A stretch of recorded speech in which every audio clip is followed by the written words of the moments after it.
ओम नमः शिवाय। जिस प्रकार इस ब्रह्मांड का ना कोई अंत है और ना ही कोई शुरुआत, उसी प्रकार शिव अनादि है। संपूर्ण ब्रह्मांड शिव के अंदर समाया हुआ है। आइए श्रवण करते हैं सोमवार व्रत कथा। प्राचीन काल की बात है। एक नगर में एक बहुत धनवान साहूकार रहता था, जिसके घर में धन की कमी नहीं थी, परंतु उसको एक बहुत बड़ा दुख था कि उसके कोई पुत्र नहीं था। वह इसी चिंता में दिन रात लगा रहता था। वह पुत्र की कामना के लिए प्रत्येक सोमवार को शिव जी का व्रत और पूजन किया करता था तथा संध्या काल के शिव मंदिर में जाकर शिव जी के सामने दीपक जलाया करता था। उसके इस भक्ति भाव को देखकर एक समय पार्वती जी ने शिव जी महाराज से कहा कि महाराज, यह साहूकार आपका अनन्य भक्त है और सदैव आपका व्रत और पूजन बड़ी श्रद्धा भाव से करता है। इसकी मनोकामना पूर्ण करनी चाहिए। शिव जी ने कहा कि हे पार्वती, यह संसार कर्म क्षेत्र है। जैसे किसान खेत में जैसा बीज बोता है वैसा ही फल काटता है, उसी तरह इस संसार में जैसा कर्म करते हैं वैसा ही फल भोगते हैं। पार्वती जी ने अत्यंत आग्रह से कहा, महाराज, जब यह आपका अनन्य भक्त है और इसको अगर किसी प्रकार का दुख है तो उसको अवश्य दूर करना चाहिए, क्योंकि आप सदैव अपने भक्तों पर दयालु होते हैं और उनके दुखों को दूर करते हैं। यदि आप ऐसा नहीं करेंगे तो मनुष्य आपकी सेवा तथा व्रत क्यों करेंगे? पार्वती जी का ऐसा आग्रह देख शिव जी महाराज कहने लगे कि हे पार्वती, इसके कोई पुत्र नहीं है। इसी चिंता में यह अति दुखी रहता है। इसके भाग में पुत्र न होने पर भी इसको मैं पुत्र प्राप्ति का वर देता हूँ, परंतु यह पुत्र केवल 12 वर्ष तक ही जीवित रहेगा। इसके पश्चात वह मृत्यु को प्राप्त हो जाएगा। इससे अधिक मैं और इसके लिए कुछ नहीं कर सकता। यह सब बातें साहूकार सुन रहा था। इससे तो ना तो कुछ प्रसन्नता हुई और ना ही कुछ दुख हुआ। वह पहले जैसा ही शिव जी महाराज का व्रत और पूजन करता रहा। कुछ काल व्यतीत हो जाने पर साहूकार की स्त्री गर्भवती हुई और 10वें महीने उसके गर्भ से अति सुंदर पुत्र की प्राप्ति हुई। साहूकार के घर में बहुत खुशी मनाई गई, परंतु साहूकार ने उसकी केवल 12 वर्ष की आयु जानकर अधिक प्रसन्नता का प्रकट ना की और ना ही किसी को भेद ही बताया।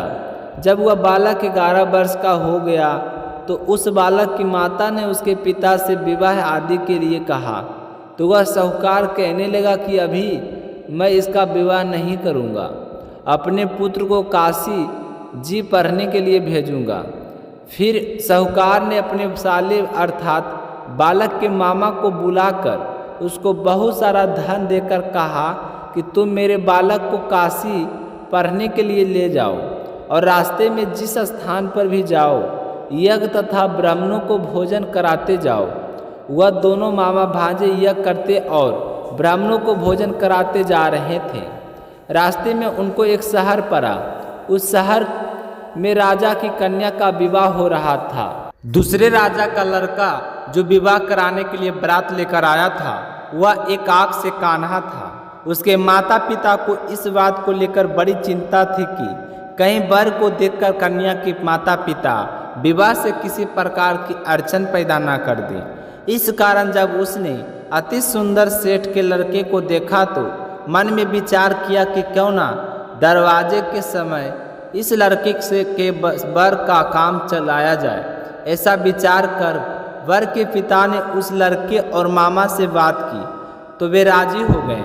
फिर उस लड़के को वर के कपड़े पहनाकर तथा घोड़ी पर चढ़ाकर दरवाजे पर ले गए और सब कार्य प्रसन्नता से पूर्ण हो गया।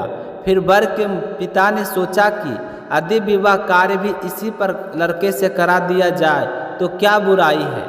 ऐसा विचार कर लड़के और उसके मामा से कहा, यदि आप फेरों का काम और कन्यादान के काम को भी करा दे तो आपकी बड़ी कृपा होगी और इसके बदले मैं आपको बहुत कुछ धन दूंगा। तो उन्होंने स्वीकार कर लिया। और विवाह कार्य भी बहुत अच्छी तरह से संपन्न हो गया। परंतु जिस समय लड़का जाने लगा तो उसने राजकुमारी की चुनरी के पल्ले पर लिख दिया कि तेरा विवाह तो मेरे साथ हुआ है, परंतु जिस राजकुमार के साथ तुमको भेजेंगे वह एक आँख से कान्हा है और मैं काशी जी पढ़ने जा रहा हूँ। लड़के के जाने के पश्चात उस राजकुमारी ने जब अपनी चुनरी पर ऐसा लिखा हुआ पाया तो उसने राजकुमार के साथ जाने से मना कर दिया और कहा कि वह मेरा पति नहीं है, मेरा विवाह इसके साथ नहीं हुआ है, वह तो काशी जी पढ़ने के लिए गया है। राजकुमारी के माता पिता ने अपनी कन्या को विदा नहीं किया और बारात वापस चली गई।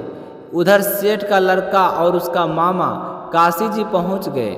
वहाँ जाकर उन्होंने यज्ञ करना और लड़के ने पढ़ना शुरू कर दिया। जब लड़के की आयु 12 वर्ष की हो गई तो उस दिन उन्होंने यज्ञ रचा रखा था कि लड़के ने अपने मामा से कहा कि मामा जी आज मेरी तबीयत कुछ ठीक नहीं है। तब मामा ने कहा कि अंदर जाओ और सो जाओ। लड़का अंदर जाकर सो गया और थोड़ी देर में उसको प्राण निकल गए। जब उसके मामा ने आकर देखा कि उसका मुर्दा पड़ा है तो उसको बड़ा दुख हुआ और उसने सोचा कि अगर अभी रोना पीटना मचा दूंगा तो यज्ञ का कार्य अधूरा रह जाएगा। अतः उसने जल्दी से यज्ञ का कार्य समाप्त कर ब्राह्मणों को जाने के बाद रोना पीटना प्रारंभ कर दिया। संजोगवश उसी समय शिव पार्वती जी उधर से जा रहे थे। जब उन्होंने जोर से रोने की आवाज़ सुनी तो पार्वती जी कहने लगी कि महाराज कोई दुखिया रो रहा है, उसके कष्ट को दूर कीजिए। जब शिव पार्वती ने पास जाकर देखा तो वहाँ एक लड़का मुर्दा पड़ा था। पार्वती जी कहने लगी कि महाराज यह तो उसी सेठ का लड़का है जो आपके वरदान से हुआ था। हे महाराज इस बालक को और आयु दीजिए, नहीं तो इसके माता पिता तड़प तड़प कर मर जाएंगे। पार्वती जी के बार बार आग्रह करने पर शिव जी ने उसको जीवन वरदान दिया और शिव जी महाराज की कृपा से लड़का जीवित हो गया। शिव जी और पार्वती जी कैलाश पर्वत पर चले गए। तब वह लड़का और मामा उसी प्रकार यज्ञ करते तथा ब्राह्मणों को भोजन कराते हुए अपने घर की ओर चल पड़े। रास्ते में उसी शहर में आया जहाँ उसका विवाह हुआ था। वहाँ पर आकर उन्होंने यज्ञ आरंभ कर दिया तो उस लड़के के ससुर ने उसको पहचान लिया और अपने महल में ले जाकर उसकी बड़ी खातिर की। साथ में बहुत ही दास दासियाँ सहित आदर पूर्वक लड़के और जमाई को विदा किया।